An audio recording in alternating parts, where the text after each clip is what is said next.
नमस्कार। बिहार चुनाव को लेकर कैपिटल टीवी का खास शो वॉर ऑफ स्टेट देख रहे हैं आप। मैं हूं आपके साथ पूजा। बिहार का चुनावी मैदान सज चुका है। पहले फेज का नामांकन खत्म हो चुका है। एनडीए के प्रत्याशी ढोल नगाड़ों के साथ मैदान में उतर चुके हैं। जोश भी हाई है, तैयारी भी जबरदस्त है और नेतृत्व भी साफ है। पर उधर देखिए, महागठबंधन की हालत ढाक के 3-5 जैसी है। नामांकन की तारीख निकल गई, लेकिन अब तक सीट शेयरिंग का लड्डू बट नहीं पाया।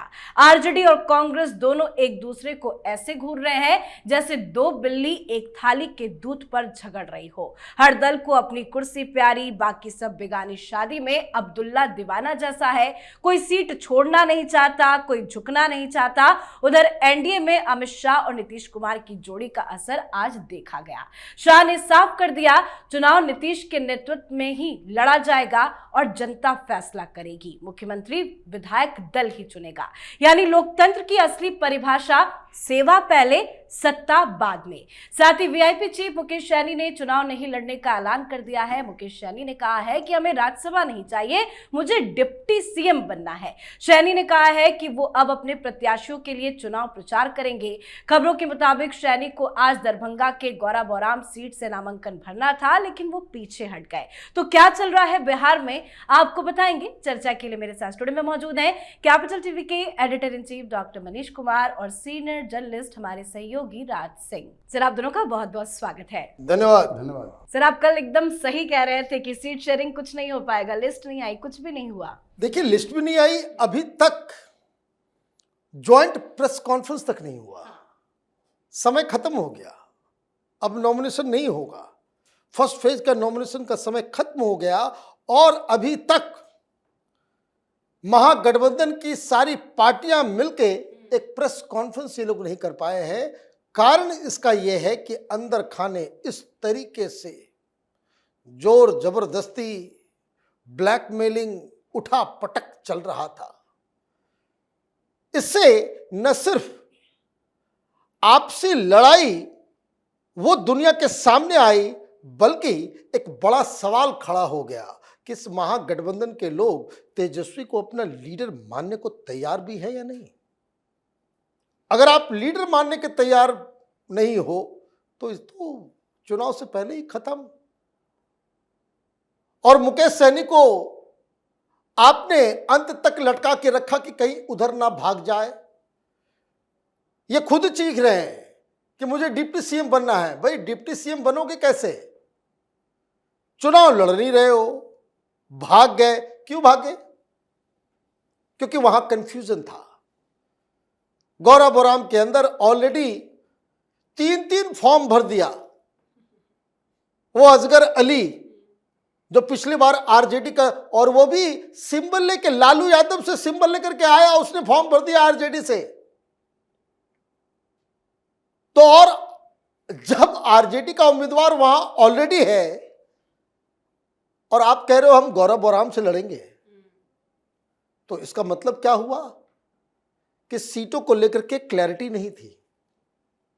अगर बातचीत होता, आप पहले से बताते कि भाई मैं यहां से लड़ूंगा, मेरा भाई यहां से लड़ेगी, मेरी पत्नी, कम से कम ये भाई 15 सीट मिला है, 3 जो है परिवार से ही लड़ रहे थे और वहां आरजेडी का ऑलरेडी उम्मीदवार था। और ये सिर्फ गौराबौराम की बात नहीं है, मुकेश सैनी की बात नहीं है। कांग्रेस वाले 70 सिंबल उम्मीदवारों को बांट दिया गया है, 70। और अब क्या होगा? अगले 3 दिन तक आप मान मनोबल करते रहिए, लिखते रहिए, भाई ये वापस लो, वो वापस लो, वो वापस लो। और बहुत सारे उम्मीदवार ऐसे हैं जिन्होंने बिना सिंबल के इंडिपेंडेंट भी भर दिया। सिंबल मिला तो मिला, नहीं तो इंडिपेंडेंट हम लड़ेंगे। अब जो शख्स आरजेडी का, उसने फॉर्म भरा, उसको सिंबल मिल गया, अब उससे आप विड्रॉल कराओगे तो वो अपनी पार्टी की बात होती तो कुछ और होती। वो गठबंधन के दूसरे उम्मीदवार जिसने उसका हक छीना है, उसके लिए कैंपेन करेगा। तो अभी क्या है इस कंफ्यूजन का नतीजा? ये लड़ेंगे खाक, ये आपस में एक दूसरे को हराने में कॉम्पीट करेंगे। ये ग्राउंड की रियलिटी, ये हकीकत है। मैंने कई इस तरह के उम्मीदवारों से हमने बातचीत की कि भाई अब क्या होगा, तो कोई रो रहा है, कोई गालियां दे रहा है, कोई कह रहा है कि यहां से तो जीतने नहीं देंगे। कारण क्या है? ये छोटे जगहों पे छोटी चीजों को लेकर के अगर महागठबंधन का कोई जीत गया तो फिर तो अगली बार उसको ही मिलेगा। फिर इसकी राजनीति 10 साल 15 साल के लिए गई। तो ये नाराजगी, ये जो डिसकंटेंट विद इन महागठबंधन, क्योंकि महागठबंधन की सबसे बुरी बात जो है, जो सबसे बड़ी खामी नजर आ रही है कि ऊपर ऊपर तो आप एक जगह हो गए, कार्यकर्ता आपके लोकल लीडर्स वो आपस में भिड़ रहे हैं, और यही सबसे बड़ा हार का कारण बनेगा। तेजस्वी यादव आज दिन भर मीडिया से गायब ही गायब रहे। बिल्कुल, लेकिन ये बहुत शर्म की बात है और इसका असर भी नो डाउट नतीजों में देखने को मिलेगा। आज आखिरी दिन, फिर भी सीट शेयरिंग को लेकर कोई अपडेट सामने नहीं आई कि कौन कितनी सीटों पे चुनाव लड़ रहा है। एक बात तो तय है कि अंदर कुछ तो खटपट है, लेकिन ऐसी क्या बात हो गई कि इन लोगों ने अभी तक कोई ऑफिशियल अनाउंसमेंट नहीं किया? देखिए, ऑफिशियल अनाउंसमेंट कैसे होगा? इतनी अगर उहापोह की स्थिति है तो कोई ऑफिशियल अनाउंसमेंट नहीं हो सकता। और कल जो हम लोगों ने बात की थी कि ये मुकेश सहनी को कोई फेस शेयरिंग फॉर्मूला उनको चाहिए, और अगर वो फेस शेयरिंग फॉर्मूला मिलता भी है तो भी उनके लिए बड़ी बेइज्जती तय है। अब देखिए, मुकेश सहनी की स्थिति बिल्कुल ऐसी हो गई है कि बिल्कुल वो अनवांटेड है, उनकी जरूरत ही नहीं है। अभी देखिए, जिस सीट से उनको लड़ना था वहीं पर समस्या खड़ी हो गई, उनको अपना वापस लेना पड़ा। अब उनके भाई लड़ेंगे वहां से, ऑलरेडी एक कैंडिडेट है। तो मुकेश सहनी की स्थिति ये पूरी तरह से खराब हो चुकी है। अच्छा देखिए, उन्होंने एक बड़ी खतरनाक बात कह दी है, ये बात बड़ी खतरनाक है, और तेजस्वी के कान खड़े हो गए हैं। कान तो पहले से ही खड़े थे। इन्होंने कहा कि भैया हमको ये सीट नहीं चाहिए, हमको डेप्यूटी सीएम बनना है। इसका क्या मतलब हुआ? अभी जो 13 या 15 सीट जो उनको मिली है, अगर उसमें से 4-5 भी वो जीत जाते हैं और ऐसी स्थिति आती है कि इनकी जरूरत पड़ेगी, तो ये किधर जाएंगे कुछ कहना मुश्किल नहीं है। ये तो बार्गेन करने लगेंगे। अब तेजस्वी और भी परेशान होगा। और देखिए क्या होता है ना कि ऐसे सिग्नल्स मिलते रहते हैं, किनसे मिल रहे हैं, क्या बात कर रहे हैं, और इनकी एक होता है कि आपके बारे में लोग जान जाते हैं। तो मुकेश सहनी के साथ ये बहुत बड़ी समस्या हो गई है। अब तो उनको और भी कोई ट्रस्ट नहीं करेगा, उनको डेप्यूटी सीएम बनना है। अच्छा, दूसरी बात है, ये सिर्फ मुकेश सहनी की स्थिति नहीं है। अभी आप देखेंगे करीब 6-7 ऐसी सीटें हैं जहां पे कांग्रेस, आरजेडी, लेफ्ट सब एक दूसरे के खिलाफ है। आप लालगंज की सीट देखिए, मुन्ना शुक्ला की बेटी है वहां से, बछवाड़ा आप देखिए, घोसी देखिए, तमाम ऐसी सीटें हैं। तो ये मुकेश सहनी तो एक चीज है, मतलब अच्छा मुझे ये समझ में नहीं आता कि इतने दिनों से ये तय था कि ये पार्टियां साथ में लड़ेंगी, ये चीजें यहां तक क्यों आई? मतलब कोई क्लियर स्ट्रेटजी इनकी नहीं है कि कैसे हमको ये चुनाव लड़ना है और कैसे हमको जीतना है। अब आप ध्यान दीजिए कि जो अभी लोकसभा का चुनाव हुआ था, अगर उसमें हम लोग कॉन्स्टिट्यूएंसी वाइज देखें तो करीब 174 सीट में एनडीए को लीड थी और करीब 60-62 में इनकी लीड थी। ठीक है, उस वक्त भी ये लोग साथ में थे। अभी जिस तरह से इनके बीच में बिखराव देखने को मिल रहा है, और ये जो वेलफेयर पॉलिसी जो एनडीए गवर्नमेंट की है, 10,000 रुपये दिया और ये सारी चीज़ें दी हैं, ये ट्रेंड तो और कंसोलिडेट होगा। और आप ध्यान रखिए कि जो 2024 का चुनाव था उसमें शाहबाद जैसी जगह में एनडीए को कुछ परेशानी का सामना करना पड़ा। वो पवन सिंह वाला जो मुद्दा हुआ, कुशवाहा वाला जो मुद्दा हुआ, इस बार उन सबों को पार्ट दिया गया है। अब सब कुछ ठीक है। तो ये जो 174 सीट में जो उनकी लीड थी, मुझे तो लग रहा है कि इस बार और निश्चित रूप से अभी वो कह रहे हैं आपकी बार 200 पार। हाँ बिल्कुल। और ऐसा नहीं कि हवाई बात हो रही, कई बार होती है ना, ऐसे पिछली बार कहा कि 400 पार, तो लोगों ने कहा बहुत ज्यादा है। अगर आप आंकड़ों को देखेंगे, 2024 का लोकसभा चुनाव है तो 174 सीट में एनडीए का लीड था, 174 में, और उसमें अब ये वेलफेयर पॉलिसी जोड़ दीजिए और विपक्ष का ये बिखराव देख लीजिए, और ऐसा लग रहा है इनको जीतने की इच्छा ही नहीं है। और तेजस्वी पे आज तक जो लोग कहते थे कि नहीं इनमें लीडरशिप क्वालिटी आ गई है, ये सब जो इनके एडवाइजर्स हैं, मनोज झा, संजय यादव, ये पूरी तरह से इनकी लीडरशिप क्वालिटी पे क्वेश्चन मार्क आ गया है। क्योंकि बिहार में तो लीडर वही थे ना, बिहार में लीडर वही थे, ये उनकी जिम्मेवारी थी कि सबको वो साथ लेकर के चलते, लेकिन उस मैच्योरिटी को उन्होंने बिल्कुल नहीं दिखाया है और उसका खामियाजा इनको भुगतना पड़ेगा।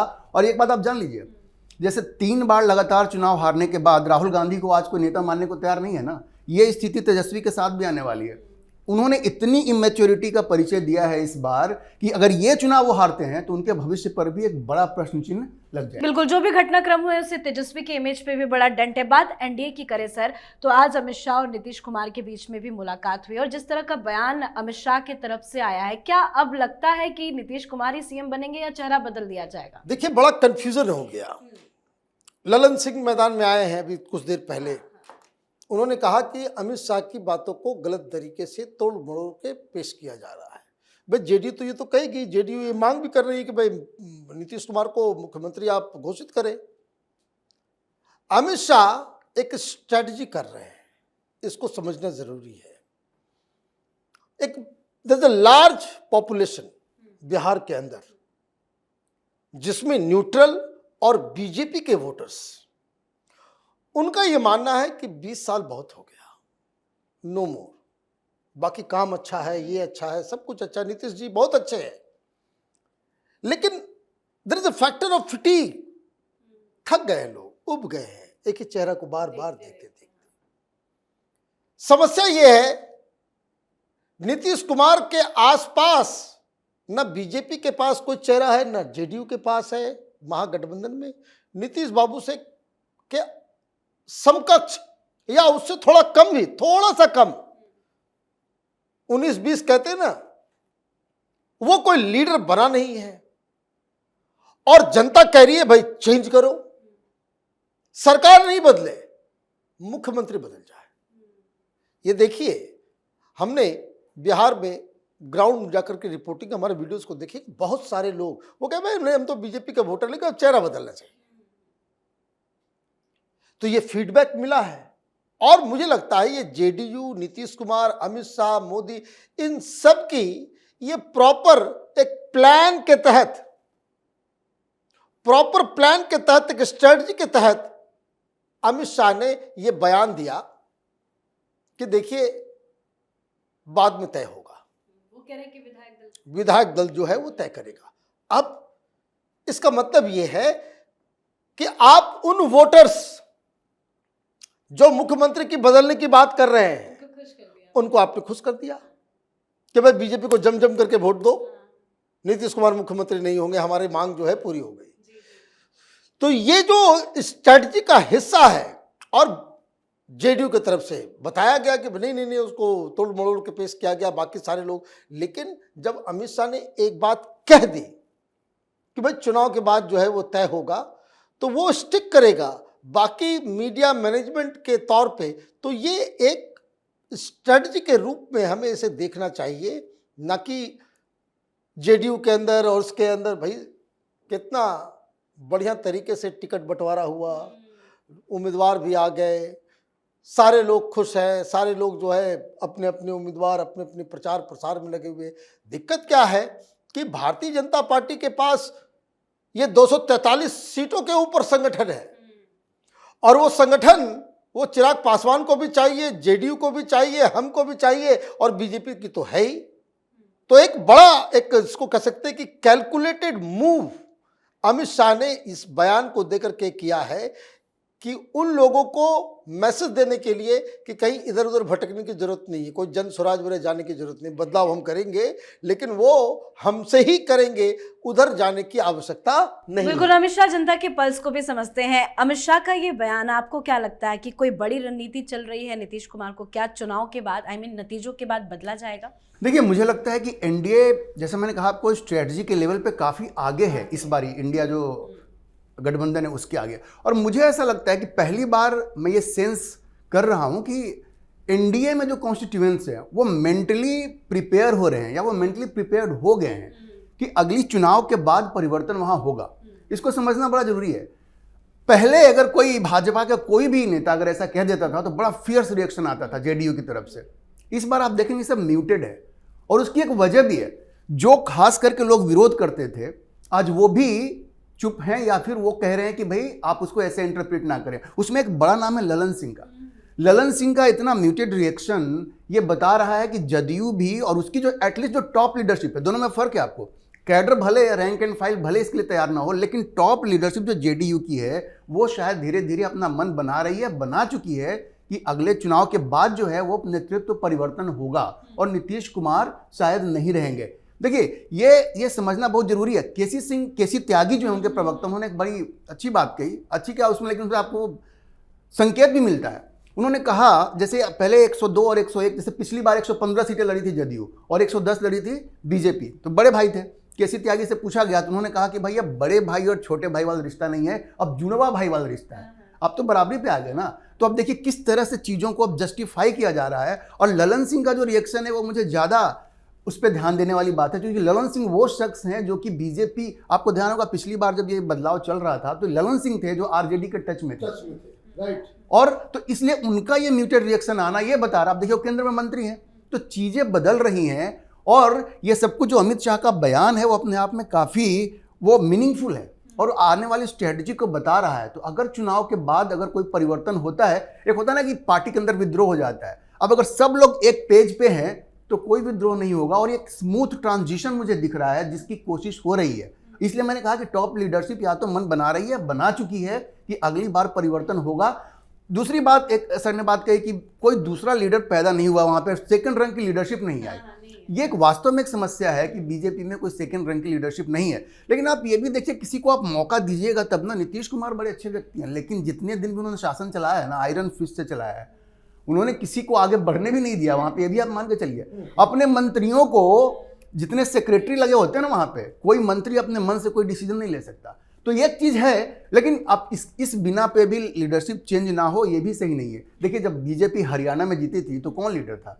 मनोहर लाल खट्टर को कितने लोग जानते थे, लेकिन वो बने और कई राज्यों में सीएम बनाया गया, उन्हें नहीं जाना। इसलिए मैं कह रहा हूं कि बिहार में एक नया नेतृत्व चाहिए और अगर किसी को मौका मिलेगा तो मुझे पूरा यकीन है कि वो अपने आप को साबित करेंगे। जी बिल्कुल, बहुत बहुत धन्यवाद सर आप दोनों का। धन्यवाद। तो महागठबंधन अब सियासी मजाक बन चुका है। एक तरफ है एनडीए जो बूथ से लेकर जनता तक तैयार है, तो दूसरी तरफ है तेजस्वी और राहुल जो बुरे फंस गए हैं। एन वक्त में महागठबंधन का जो रवैया रहा है उससे अब चुनाव के नतीजों पर भी गहरा असर पड़ता हुआ नजर आ रहा है। चुनाव से पहले महागठबंधन टूट चुका है। तो चुनाव को लेकर आप भी अपनी राय कमेंट करके लिखिएगा। देखते रहिए कैपिटल टीवी। नमस्कार।